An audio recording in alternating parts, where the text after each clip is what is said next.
Alors, bonjour chers internautes, bienvenue sur Kaya Info, bienvenue sur votre rubrique Kaya Info féminin.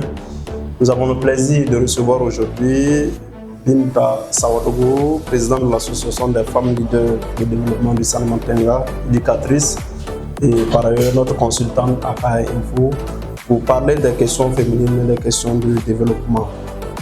Voilà. Avec elle, nous allons aborder deux thèmes principaux. Et le premier thème va s'intituler autour de la disparition des jeunes filles. Et le deuxième thème, nous allons aborder la jeune fille face aux maladies sexuellement transmissibles.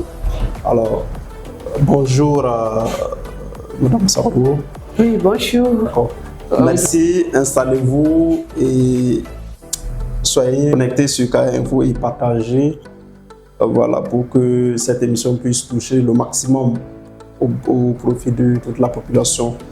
Alors, il n'est pas rare de constater que dans nos contrées, dans nos villes, on fait des posts de publication, d'annonces de disparition des jeunes filles. Voilà, et on va essayer de comprendre ce phénomène. Alors, Mme Sawadogo, quel est le constat dans la ville de Kaya? Oui, merci bien. Il faut dire que, étant la présidente de l'association des femmes leaders pour le développement du Salmantenga et consultante à Kaya Info, et nous retrouvons certains cas, certaines femmes qui viennent vers nous pour expliquer les situations de leurs filles. C'est dans ce sens que nous avons vu qu'il y a un taux élevé de disparition des filles dans la commune de Kaya, dans la province du Salmantenga. D'accord, merci bien. Alors, c'est un constat amer et on imagine les conséquences que peut avoir ces disparitions-là. Et déjà sur la famille et probablement sur les filles en question. Oui. Voilà, quelles sont les conséquences que les familles subissent dues à ces disparitions? Effectivement, les familles subissent des conséquences négatives sur cette situation parce que les mamans n'arrivent plus à travailler.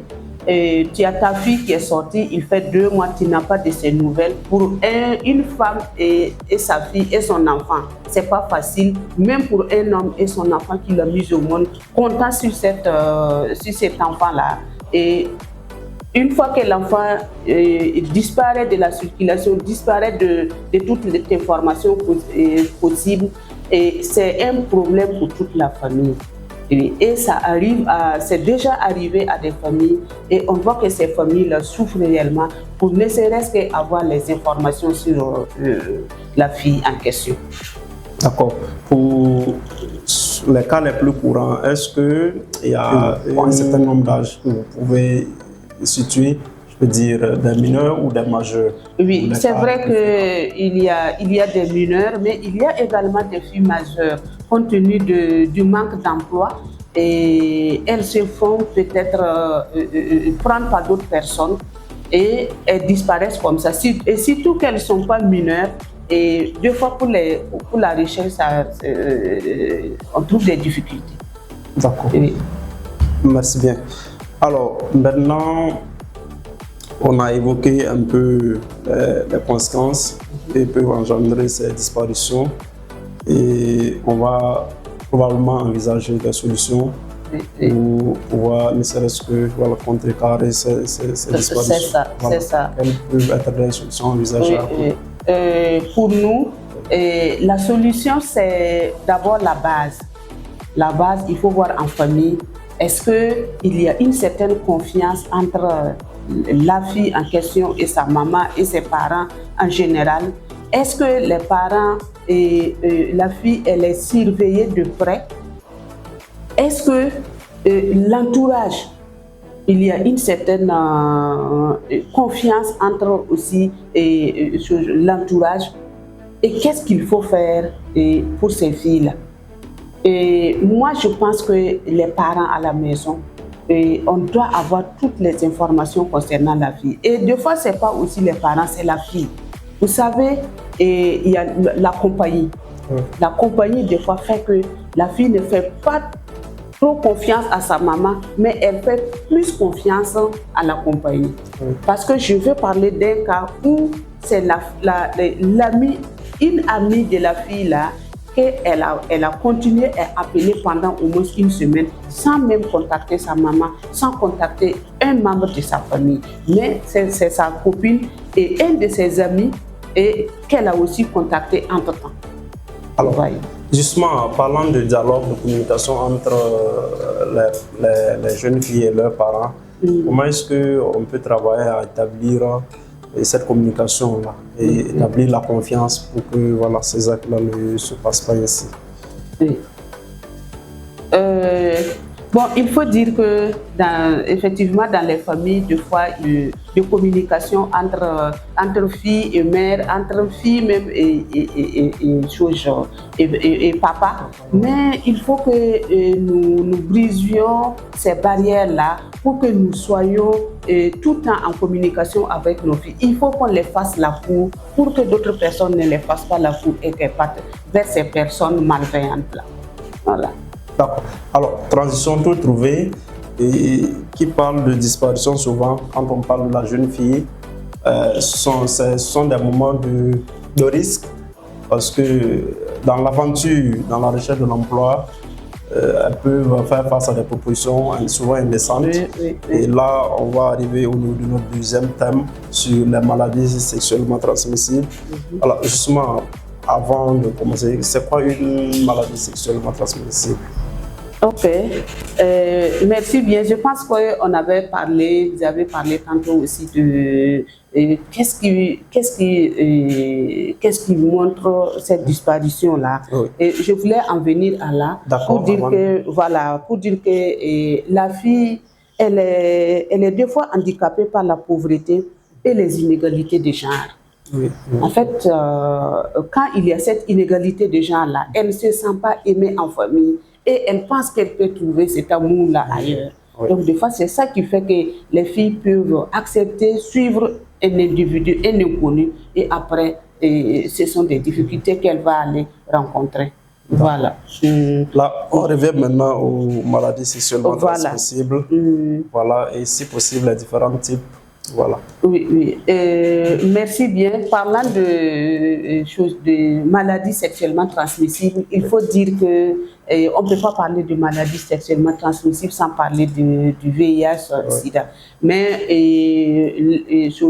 l'expérience a montré que, une étude a montré qu'au Burkina ici, 1%, le taux d'élévation est de 1%. Voilà, oui. Mais il faut savoir que le risque est encore élevé. En 2024, il y a une étude qui est faite et que nous sommes à 1%. Mais le risque d'élévation est encore élevé sur la jeune fille. Et si elle est élevée sur la jeune fille, ça veut dire qu'elle est élevée en général dans la jeunesse. Et si la jeunesse est contaminée, le Burkina Faso est en péril parce que nous comptons vraiment sur cette jeunesse-là. Mais un homme malade ne peut bien travailler. On peut travailler quand on se sent en bonne santé. Voilà.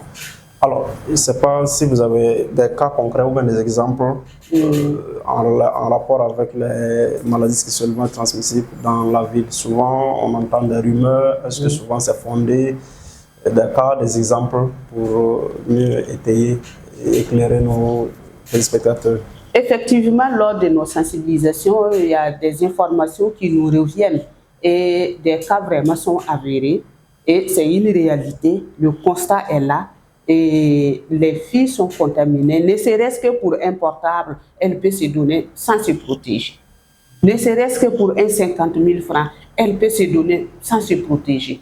Alors qu'il y a des gens qui sont atteints, qui savent qu'ils sont malades, ils sont porteurs de ce virus-là et ils veulent également contaminer d'autres personnes pour être les seuls à vivre cette situation-là. Mais c'est amer quand même de constater dans cette ville-là que des gens sont aussi méchants et contaminent ces jeunes filles qui ne veulent juste que pour un plaisir. Oui.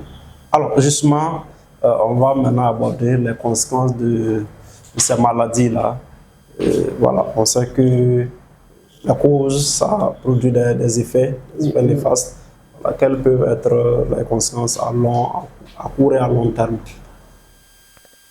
Les conséquences, c'est que si la jeunesse est contaminée, la jeune fille, elle est contaminée, elle va trouver un mari, un jeune, mais pas un autre contaminé. La conséquence est que ces jeunes filles également ne partent pas vers les centres de santé pour se faire dépister facilement. Vous voyez?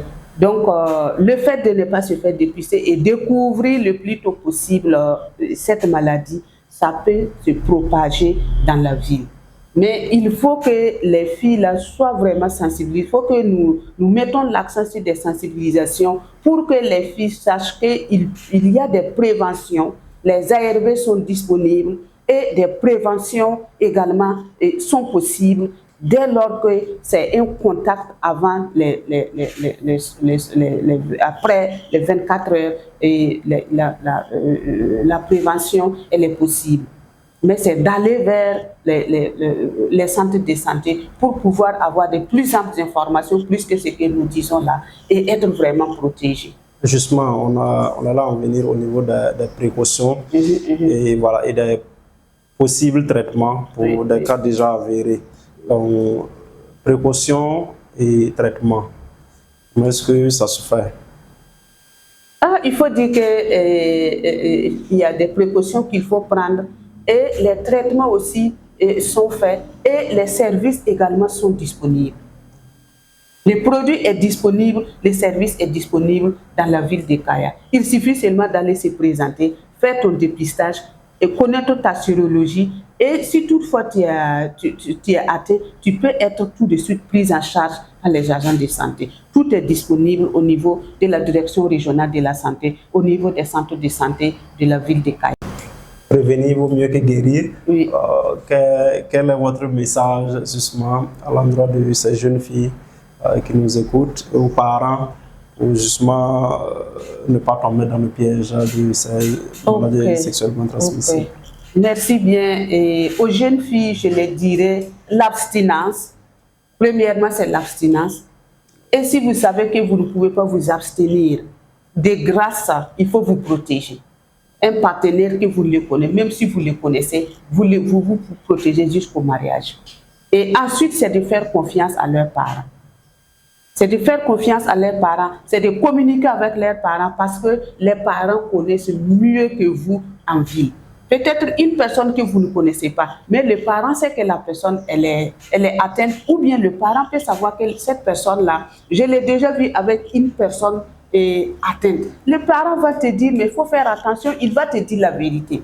Mais si c'est une autre personne, il ne va pas te parler parce que si la personne apprend, il peut s'en prendre à cette personne. Mais si c'est ton propre parent, il ne va pas s'en prendre à lui quand même. Donc, c'est de faire confiance à leurs parents et de communiquer beaucoup avec les parents. Surtout en matière de santé sexuelle et reproductive, il faut que les filles communiquent avec leurs parents pour ne pas tomber dans des pièges. D'accord. Merci. Nous sommes pratiquement au terme de cette émission. Je ne sais pas si vous avez un dernier mot. Voilà, un dernier mot à l'endroit des filles et des jeunes garçons, c'est de faire très attention parce que la personne que tu ne connais pas peut être porteuse d'une maladie. Et il faut faire des enquêtes. Pour être en relation avec une personne, c'est préconiser les enquêtes avant tout. Mais les jeunes filles et les jeunes garçons ne vont pas jusqu'à ces enquêtes-là et ils se connaissent, ça se limite à là et après ce sont des difficultés. Il faut aussi dire que le travail, surtout avec la disparition des jeunes filles-là, quelqu'un ne peut pas vous trouver un travail facilement. Quelqu'un te dit, viens, je vais t'aider, tu vas avoir du boulot. Informe à tes parents. Et ensemble, vous allez voir qu'est-ce qu'il faut faire. Et il doit rentrer en contact avec tes parents. Mais nous remarquons qu'il y a des jeunes filles, des jeunes garçons qu'on arrive à kidnapper sans que le papa et la maman ne soient au courant. Donc, j'invite tous les jeunes filles comme jeunes garçons, à communiquer, à faire confiance à leurs parents, à faire confiance à la famille et ne pas se fier seulement à leur entourage au dehors ou bien une certaine compagnie qui peut les amener très loin du Burkina Faso avec des difficultés au niveau de leur vie. D'accord. Merci bien à vous. Merci, chers internautes, pour votre attention. Alors, pour ce qui est de nos deux thèmes du jour, la disparition des jeunes filles et les maladies sexuellement transmissibles, il faut retenir la carte, il faut jouer la carte de l'abstinence, la prudence et éventuellement suivre un traitement, s'ouvrir aux agents de santé et parler surtout aux jeunes filles, communiquer, dialoguer avec les parents pour effectivement limiter ces dégâts, si on peut le dire ainsi. Merci de nous suivre, merci à la réalisation, merci à tous ceux qui suivent KAI Info. Nous sommes à la fin de cette émission. On vous souhaite une agréable journée en compagnie de KAI Info. Merci bien. Merci bien.